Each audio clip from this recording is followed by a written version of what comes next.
स्वागत है आपका एक बार फिर से इस रहस्यमयी, डरावनी, अनोखी, अनजानी और अनसुलझी दुनिया में। क्या आप भूतों में विश्वास करते हैं? क्या आपने भी कभी भूतों को देखा है? क्या भूत सच में होते हैं? अगर वाकई भूत होते हैं तो वो कैसे दिखते हैं? क्या भूतों के पास सिर्फ एक सफेद साड़ी होती है पहनने के लिए? आखिर कहाँ रहते हैं ये भूत? भूत, पिशाच, चुड़ैल, डायन, आत्माएं, इन सब से जुड़ी बहुत सी सच्ची और रहस्यमयी घटनाएं आपने कभी न कभी जरूर सुनी होगी। ऐसे ही बहुत सी रहस्यमयी भूतिया कहानियां मैं आपको अक्सर सुनाती हूँ। तो आज की भी हमारी कहानी ऐसे ही एक भूतिया घटना पर आधारित है। तो दिल थाम कर बैठिए, अब मैं आपको ले चलती हूँ उस भूतिया दुनिया में। तो क्या आप तैयार हैं? तो चलिए चलते हैं उस दुनिया में और कहानी की शुरुआत करते हैं। रात के 10 बजे मैं बस सोने ही जा रही थी कि दरवाजे पर दस्तक हुई। मैंने घड़ी में टाइम देखा तो 10 बज रहे थे। मैंने सोचा इतनी रात को कौन हो सकता है।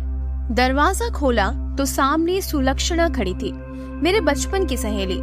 अरे तू इतनी रात को, ना कोई फोन ना कोई खबर, और अकेले कैसे आ गई? तेरी तो बहुत तबीयत खराब थी ना। सब दरवाजे पर ये पूछ लेगी या अंदर भी आने देगी? लगता है राधिका तुझे मेरे आने से खुशी नहीं हुई जो तू इतने सवाल पूछ रही है। अरे नहीं, तू अचानक बिना खबर दिए आ गई ना, तो मुझे विश्वास ही नहीं हो रहा। चल चल अंदर आ जा, तेरा सामान कहाँ है? और सुना कैसी है? राधिका ने पूछा। मैं तो ठीक हूँ। वो क्या है ना, मेरा बेटा सौरभ है ना, इलाहाबाद अपने पास लाया था इलाज के लिए, तो मैं वहीं से बनारस की बस पकड़कर तुझसे मिलने आ गई। सोचा रात भर रुककर सुबह वापस चली जाऊंगी, इसलिए कुछ सामान भी नहीं लाई, सुलक्षणा बोली। और मुझे तो बहुत भूख लग रही है। इलाहाबाद में ही भूख लग गई थी, लेकिन मैंने सोचा राधिका के साथ ही खाना खाऊंगी, सुलक्षणा बोली।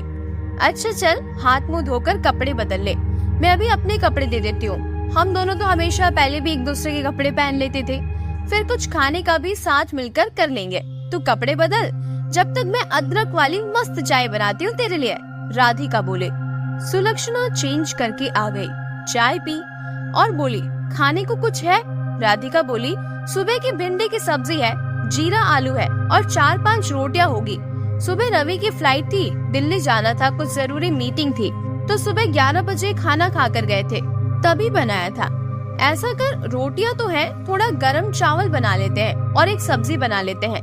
फ्रीज में क्या क्या है? सुलक्षणा बोले। कुछ बैंगन बड़े होंगे, कुछ हरे धनिया होंगे। यार ऐसा कर, तू भरवा बैंगन अच्छा बनाती है, राधिका ने कहा।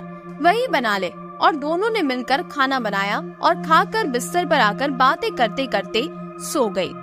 राधिका की रात में अचानक नींद खुली, घड़ी देखी तो 10 बज रही थी। घड़ी रुकी हुई है, लगता है घड़ी की बैटरी खत्म हो गई। उसने फोन उठाया तो फोन स्विच ऑफ था। उसने जैसे ही फोन चार्जिंग पर लगाया, रवि का फोन आ गया। उसने उठाया। रवि बोला, कब से फोन लगा रहा हूँ, लैंडलाइन भी मिलाया, लेकिन शायद डेड पड़ा है। नेहा भी बैंगलोर से ट्राई कर रही थी, लेकिन उसने भी कहा कि माँ का फोन नहीं लग रहा। उधर दीपक भी जयपुर से ट्राई कर रहा था, उसने भी कहा कि माँ का फोन नहीं लग रहा। अब जाके रात को 3 बजे तुम्हारा फोन लगा है। अच्छा मेरी बात सुनो, मैं सुबह 9 बजे तक पहुँच जाऊंगा और तुम तैयार रहना, हमें इलाहाबाद के लिए निकलना है। वो तुम्हारी सहेली सुलक्षणा, उसके बेटे का फोन आया था कि वो अब नहीं रही। और रवि ने फिर फोन कट कर दिया। राधिका हैरत में पड़ गई। तो वो कौन आई थी? उसने सब जगह चेक किया, बिस्तर पर भी कोई नहीं था, किचन में भी सब अपनी जगह पड़ा था, और खुद के कपड़े जो उसने सुलक्षणा को दिए थे वो भी वहीं पड़े थे। उसने सोचा शायद मैंने सपना देखा होगा, और यही सोचते सोचते वो फिर से सो गई। सुबह 6 बजे फोन का अलार्म बजा। इतने में सुशीला, जो काम वाली बाई थी, उसने घंटी बजाई। राधिका ने दरवाजा खोला। राधिका ने कहा, जल्दी से झाड़ू पोछा कर लो, क्योंकि बर्तन तो शाम को धोकर गई थी, फिर मैंने खाना नहीं बनाया, और जो फ्रिज में खाना है उसे निकाल कर अपने लिए रख लो, और वो बर्तन धो लेना। हमें कहीं निकलना है, 9 बजे तक साहब आ जाएंगे। सुशीला ने पूछा, मेम साहब कहाँ जाना है? वो मेरी बचपन की सहेली नहीं रही, इसलिए इलाहाबाद जाना है। और सुशीला ने फ्रिज से खाना निकाला, भिंडी की सब्जी और जीरा आलू। और सुशीला अचानक बोल पड़ी, मेम साहब आप तो कह रही थी कि आपने शाम को कुछ नहीं बनाया, फिर ये भरवा बैंगन कहाँ से आए? सुशीला की ये बात सुनकर राधिका कुछ नहीं बोल पाई। तो कैसी लगी आपको ये कहानी? कहानी पसंद आई है तो वीडियो को लाइक और चैनल को सब्सक्राइब जरूर कीजिएगा। ऐसे ही भूतिया रहस्यमयी कहानियों को सुनने के लिए चैनल से जुड़े रहिएगा।